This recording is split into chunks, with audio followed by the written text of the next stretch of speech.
Que a graça e a paz do nosso Senhor e Salvador Jesus Cristo esteja conosco em mais esse maravilhoso dia. E é muito importante entender que o cristão, seja ele pastor, evangelista, missionário, escritor, ensinador da palavra, diácono, obreiro, o porteiro da igreja, ou apenas um membro da igreja que só vai aos domingos e senta na cadeira para ouvir a palavra, seja quem for.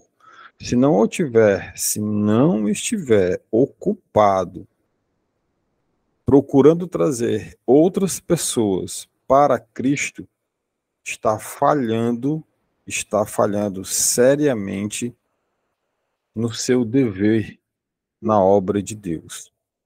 Eu vou repetir, por mais que esteja gravado, você possa fazer isso.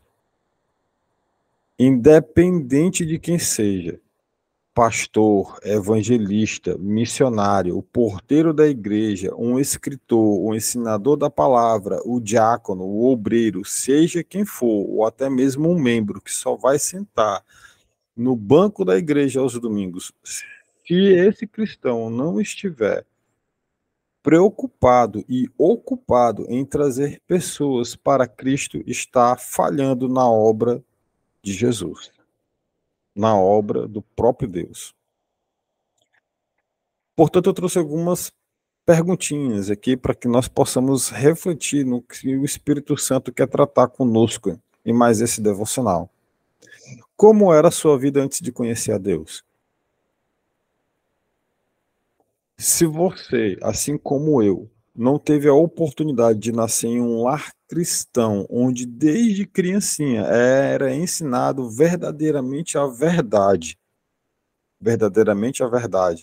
Pode ser um absurdo falar isso, né? Sim, mas infelizmente em alguns lugares não se é ensinado a verdade.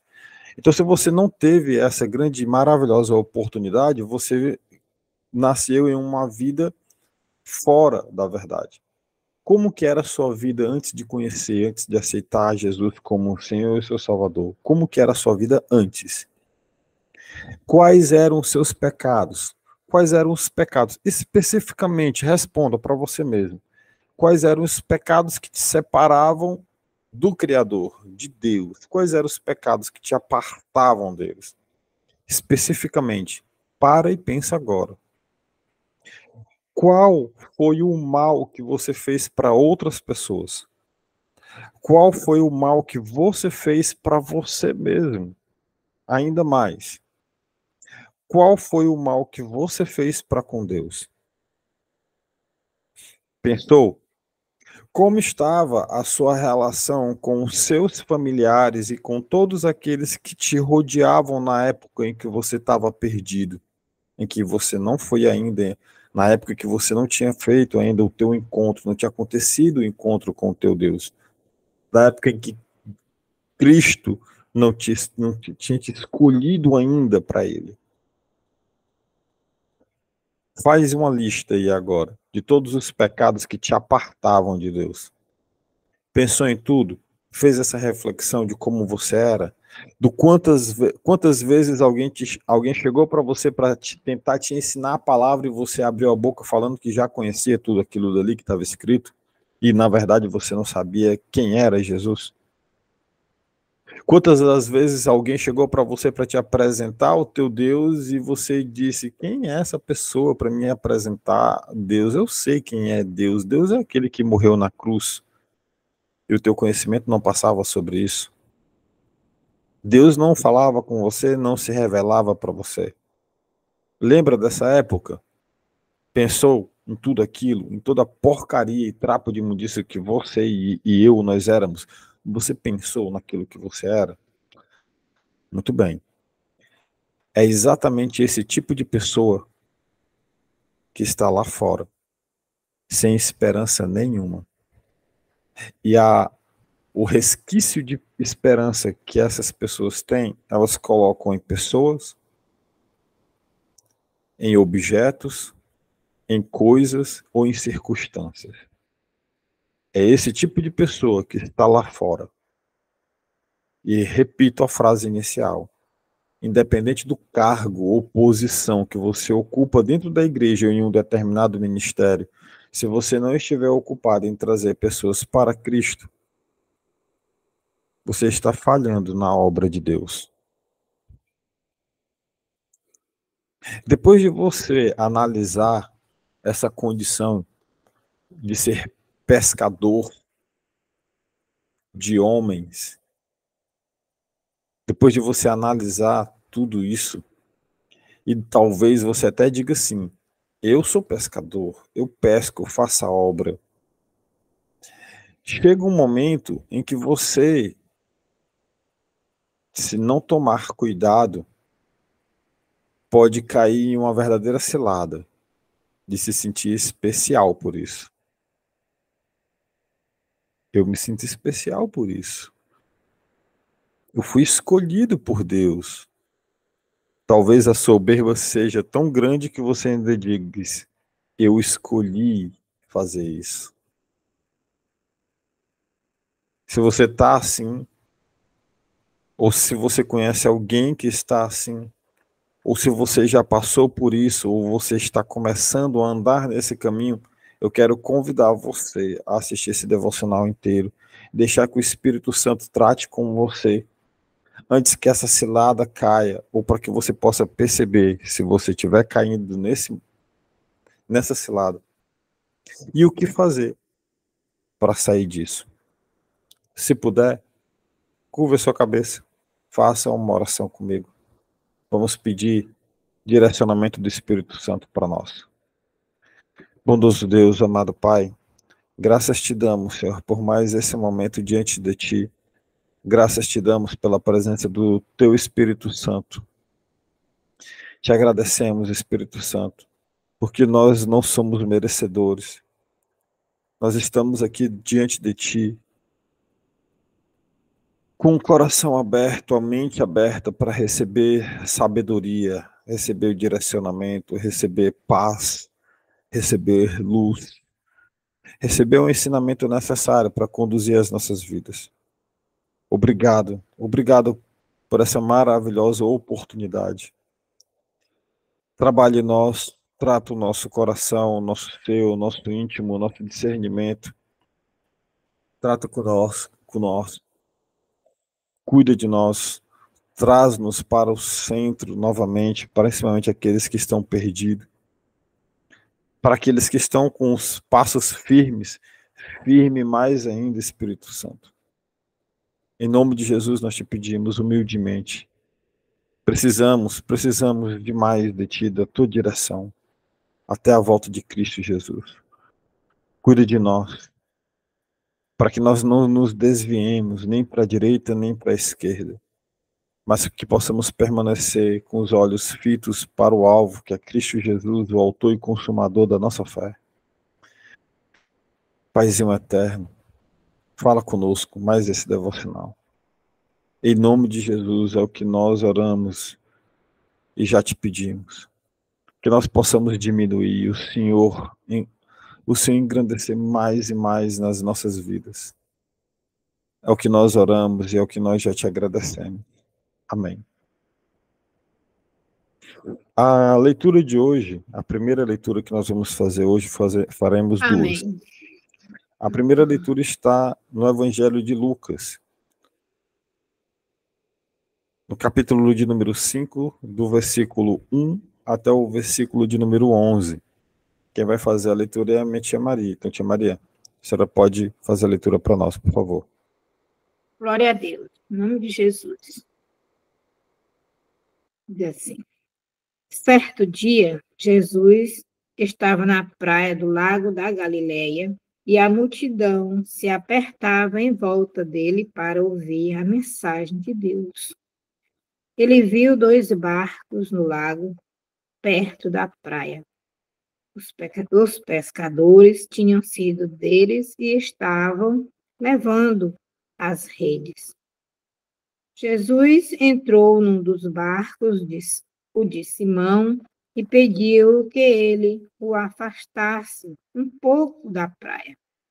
Então sentou-se e começou a ensinar a multidão.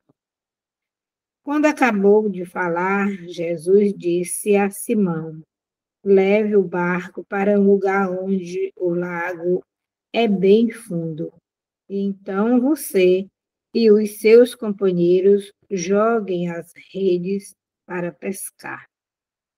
Simão respondeu: Mestre, nós trabalhamos a noite toda e não pescamos nada. Mas já que o Senhor está mandando jogar as redes, eu vou obedecer. Quando eles jogaram as redes na água, pescaram tanto peixes que as redes estavam se rebentando.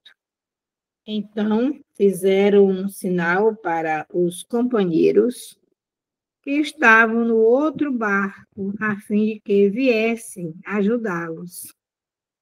Eles foram e encheram os dois barcos com tantos peixes que os barcos quase afundaram. Quando Simão Pedro viu o que havia acontecido, ajoelhou-se diante de Jesus e disse: Senhor, afasta-se de mim, pois eu sou um pecador. Simão e os outros que estavam com ele ficaram admirados com a quantidade de peixes que haviam apanhado. Tiago e João, filhos de Zebedeu, que eram companheiros de Simão, também ficaram muito admirados. Então, Jesus disse a Simão: Não tenha medo. De agora em diante você vai pescar gente.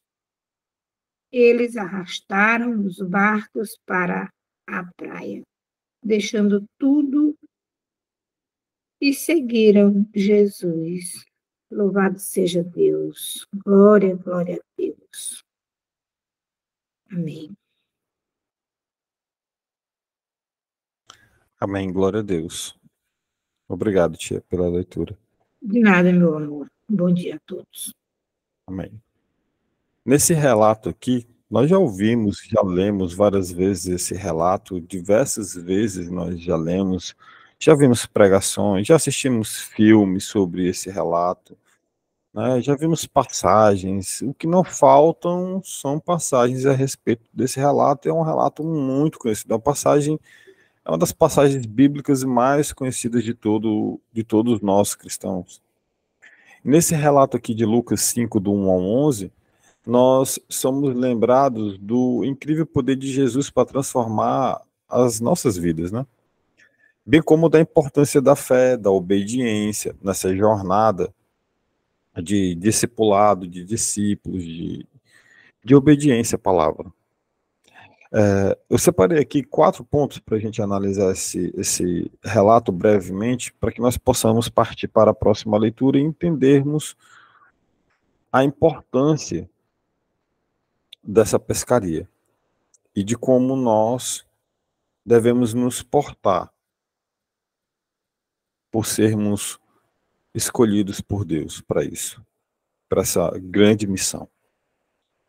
Jesus ele estava à beira aqui do lago de Genezaré e estava ensinando uma multidão. Simão Pedro e os companheiros estavam trabalhando a noite toda e não tiveram nem nada, não pescaram nada, né? Com certeza estavam desanimados.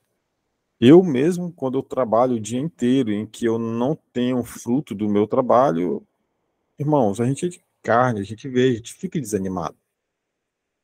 Às vezes eu passo uma semana sem conseguir o fruto do meu trabalho.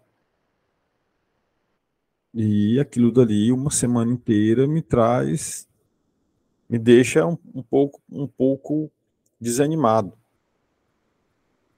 No entanto, quando Jesus mandou aqui que eles lançassem as redes, Pedro respondeu com uma fé obediente.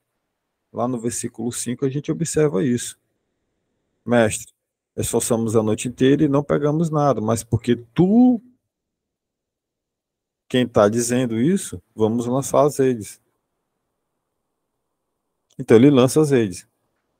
E muitas das vezes Deus ele nos chama a fazer coisas que parecem, sabe, impossíveis. Mas o cara pescar no alto mar, lá no alto mar ele não encontrar nada. E aí Jesus manda aqui na beira do...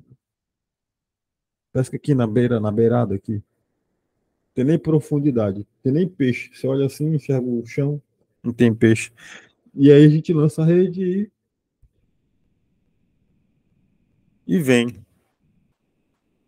Quantas vezes isso não acontece comigo? Às vezes eu me esforço. É claro que a gente tem que trabalhar, a gente não pode deixar simplesmente não nos esforçarmos, mas nós temos que entender que está nas mãos de Deus. E ali, do nada, aparece o fruto para o meu trabalho. Então, a primeira coisa é o chamado na hora certa. Deus, ele sabe a hora certa para que as coisas elas aconteçam. A hora é dele, o momento é dele. Segundo, é a provisão, que é surpreendente. Até falei um pouco, adiantei já um pouco do assunto. A obediência de Pedro aqui acerta em uma pesca sensacional, né? Os barcos quase afundaram de tanto peixe que entrou no barco. Às vezes as redes estavam cheias, começaram a se romper. E Deus frequentemente surpreende quando obedecemos a sua palavra. Outro dia eu falei aqui em outro devocional que eu abri a geladeira, era um sábado de tarde, eu abri a geladeira e não tinha lanche para os meus filhos comerem. Minha esposa estava trabalhando. Eu fechei a geladeira e disse: Senhor, o Senhor vai prover para mim. Saí, fui fazer um discipulado com uma pessoa. Quando eu termino o discipulado, o próprio irmão que eu estava ali discipulando disse assim: Irmão Joel, chega aqui. Me deu um saco cheio de fruta. Laranja, banana, goiaba, lotado. Eu vim de lá, como eu fui a pé, eu vim de da casa dele para cá trazendo a sacola quase rompia de tanta fruta e estava pesado.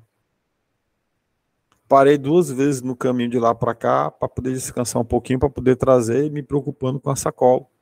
E morrendo de felicidade, rindo pelo cuidado do Senhor, me sentindo aqui, nessa passagem. As redes se rompendo e eu com o saco, rompendo o saco, rompendo o saco de comida. Terceiro ponto, o reconhecimento da própria fraqueza. Diante do milagre aqui, que nós fizemos a leitura, Pedro, ele reconhece a própria insignificância dele. Insignificância, a fraqueza, a podridão dos seus pecados. Ele se prostra, então, diante de Jesus. E reconhece isso. Lá no versículo de número 8, nós lemos isso. Quando Simão Pedro, versículo 8, quando Simão Pedro viu isso, prostrou-se diante dos pés de Jesus e disse: Afaste de mim, Senhor, porque sou um homem pecador. Ele reconhece a pequenez dele, a fragilidade, a imundícia que é. O encontro nossa, com a santidade da pessoa de Cristo, muitas das vezes nos confronta com as nossas próprias insuficiências, com a nossa insignificância.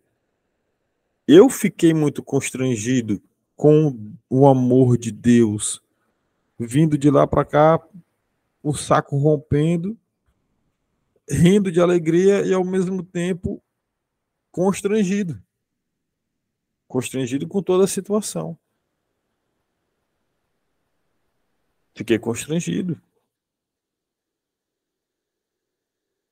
E isso é um lembrete que nós somos dependentes da graça de Deus, da graça. Isso é um lembrete. Nós somos dependentes, irmãos. E nós não somos melhores do que ninguém.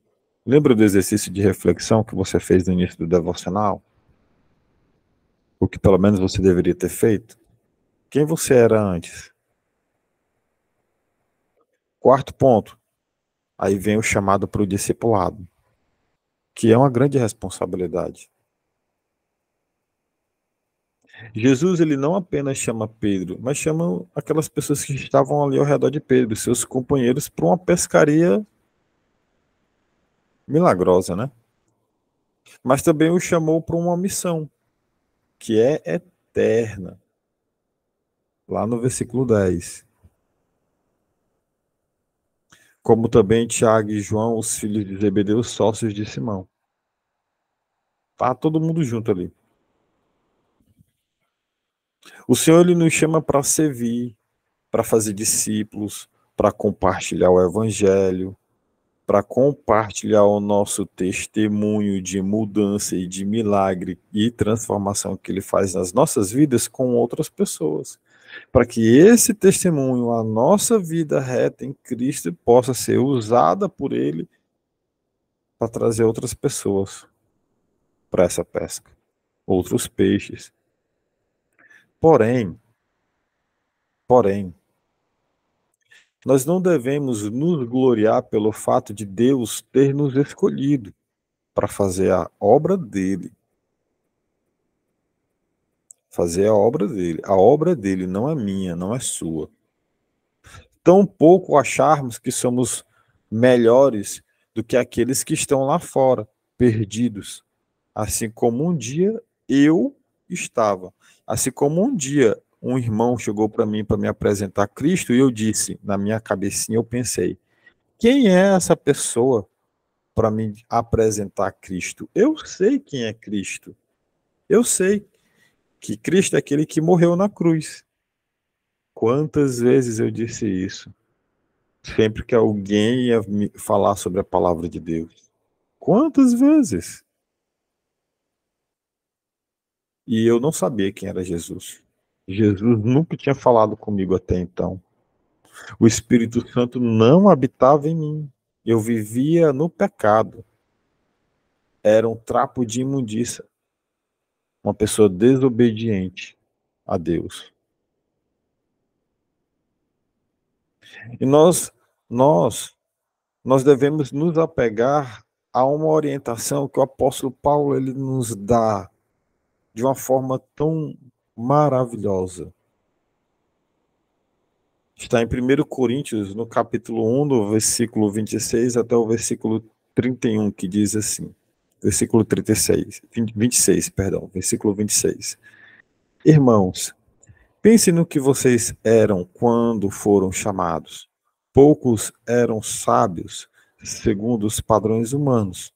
Poucos eram poderosos. Poucos eram de nobre nascimento. Mas Deus escolheu para que o mundo, mas Deus escolheu o que para o mundo é loucura para envergonhar os sábios, e escolheu o que era para o mundo é fraqueza, para envergonhar o que é forte. Ele escolheu o que para o mundo é insignificante, desprezado, e o que nada é, para reduzir a nada o que é, a fim de que ninguém se vanglorie diante dele. Porém, por iniciativa dele que vocês estão em Cristo Jesus, o qual se tornou sabedoria de Deus para nós, isto é, justiça, santidade e redenção. Para que, como está escrito, quem se gloriar, glorie-se no Senhor. Aqui nessa passagem, nós encontramos uma reflexão profunda sobre a sabedoria de Deus em contraste com a sabedoria do mundo. Esse trecho aqui que nós lemos agora, 1 Coríntios capítulo 1, do versículo 26 ao 31, ele nos convida a considerar a vida daqueles que conhecem a Deus, que difere da vida daqueles que não o conhecem. Primeiro, nós devemos entender como o mundo avalia o valor das pessoas.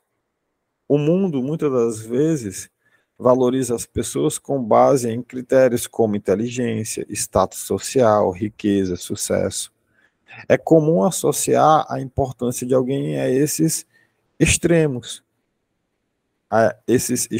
externos. Se a pessoa se veste bem, se a pessoa fala bem. Outro dia eu estava conversando com minha mãe. A gente foi deixar a Letícia no colégio, nós estávamos voltando e nós conversando a respeito de como uma pessoa que estava pregando o evangelho é dotada do Espírito Santo de uma forma que é lindo de ouvir a pregação, mas é uma pessoa que não tem um vocabulário tão bonito, que na maioria das suas frases falava errado. E o que importa é isso para Cristo? O que importa é isso para Deus? O que importa é isso para o Espírito Santo? O que importa é que aquele homem dotado e cheio do Espírito Santo estava ganhando almas para Deus. O próprio Espírito Santo qualifica essa pessoa para a pregação do Evangelho. E isso é lindo, é maravilhoso. Isso é maravilhoso, o quanto que Deus age naquilo em que as pessoas acreditam que não tem valor, e Cristo age maravilhosamente. Cristo age de forma perfeita, boa, agradável, na hora certa, no momento certo. Utilizando a quem quer, a quem ele quer.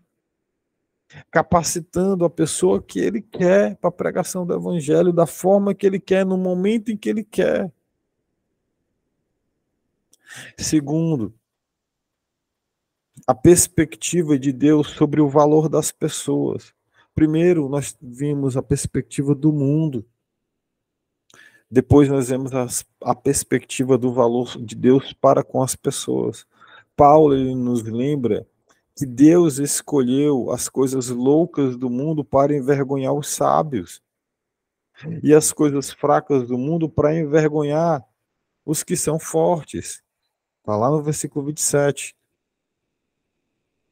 Deus não avalia o valor de ninguém com base nessas normas do mundo, mas vê o potencial em absolutamente todos, independente da sua posição social ou da sua habilidade. Às vezes nós nos preocupamos tanto, mas eu não sei a palavra, como que eu vou pregar? Eu não sei, irmão. A sua vida, a sua transformação, o seu testemunho de fé. Abre a boca e lê João 3,16 e deixa que o resto do Espírito Santo faz. Quem capacita não é você, não é o seu intelecto, não é você memorizar a Bíblia de Gênesis a Apocalipse. Isso daí não vai fazer com que você faça uma boa pescaria. Não adianta você ter um barco sensacional, uma rede maravilhosa. Não adianta você ter iscas sensacionais. Você ser dotado do conhecimento de locais que são maravilhosos, perfeitos, lotados de peixes para você pescar. Deus ele te convida a jogar uma rede furada na beira do rio, na beira do lago, e pescar. E encher as redes, e encher o barco, ao ponto dele correr o risco de afundar. Na beirada.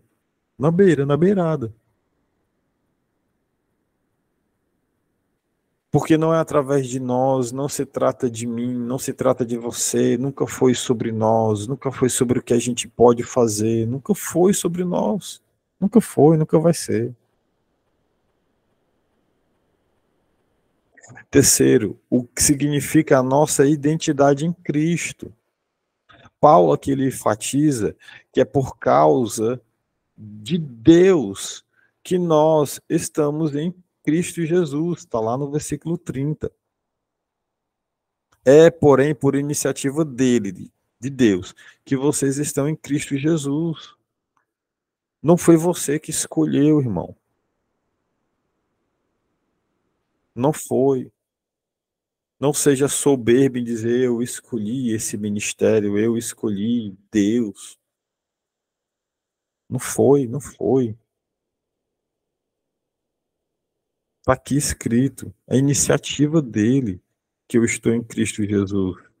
Se eu, Joel, se sou o homem que eu sou hoje, não foi porque eu escolhi nada.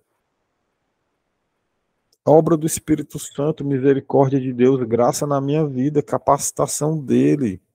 Nenhuma palavra boa, nenhuma ação boa que sai de mim sai por mim mesmo. Nenhuma. Nada de bom vem de mim. Se o Espírito Santo sair de mim, eu não quero nem pensar nessa hipótese de voltar a ser quem eu era. A identidade que está em mim, hoje é a identidade, é o caráter de Cristo. A nossa verdadeira identidade está enraizada em Cristo, não em conquistas do mundo. Quarto, a nossa razão de gloriar. Paulo, ele inclui aqui nessa passagem que nós lemos, que aqueles que estão em Cristo devem se gloriar no Senhor. Versículo 31. Para que, como está escrito, quem se gloriar, glorie-se no Senhor. Como que nós podemos nos gloriar nas realizações de Deus em nossas vidas se nós não agimos para o bem por nós mesmos? É como se eu quisesse ganhar uma maratona onde alguém vai permitir que eu fique na linha de chegada, enquanto alguns estão na linha de partida. Aí dão um tiro para o alto, pá! Enquanto os irmãos estão saindo na linha de partida, eu já estou aqui dando um passo na linha de chegada. Que glória há nisso? Que vantagem há nisso? Nenhuma. Não há glória nessa vitória. Nós somos o que somos pela graça de Deus. Ponto final. Ponto final. Que nós possamos encontrar o significado desse propósito na nossa relação com Deus e viver em gratidão pelo que Ele fez e faz nas nossas vidas, não porque nós fazemos alguma coisa. É sobre a graça dele, não é sobre o que eu faço. Não é sobre o que eu faço. A conclusão que nós podemos tirar disso tudo é que a fé, a obediência, o reconhecimento da nossa fraqueza e o chamado para o discipulado, para a pescaria, elas são elementos fundamentais na nossa jornada de fé. Assim como Pedro e os seus companheiros, na passagem inicial que nós lemos em Lucas 5, do 1 ao 11, confiar em Deus, obedecer a sua vontade e seguir o seu chamado em nossas vidas é o que deve fazer parte do nosso ministério, do nosso chamado. Que nós possamos ser pescadores de homens, levando o amor e a mensagem de Jesus, arrependei-vos, para o mundo. O mundo, ele precisa de pessoas que proclamem a verdade, a verdadeira verdade, não a falsidade que a maioria está pregando por aí. A verdade. A verdade só tem uma. E a verdade não precisa de pessoas para defendê-la. A verdade é a verdade, só tem uma. A vingança é do nosso Deus, não é nossa. Nós somos varas usados para a obra dele.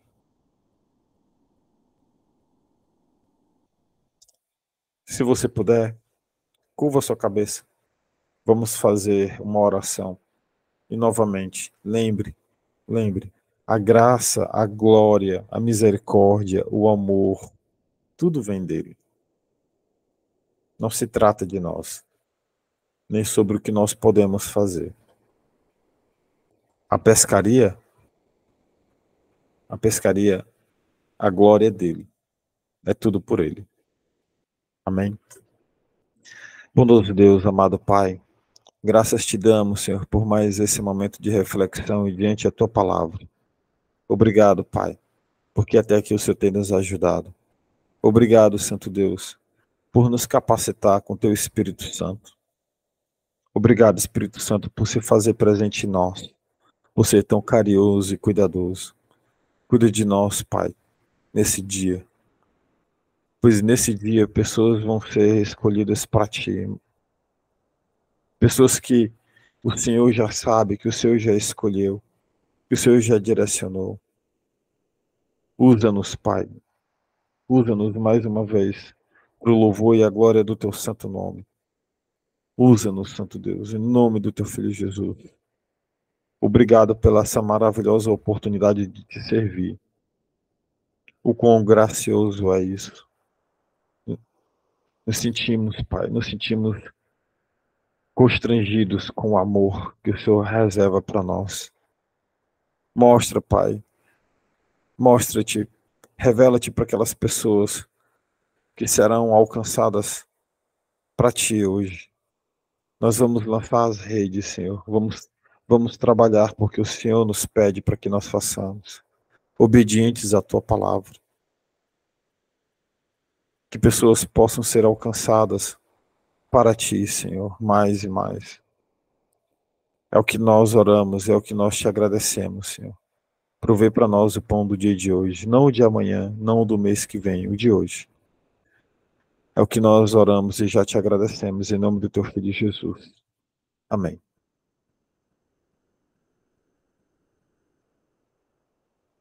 Amém. Amém.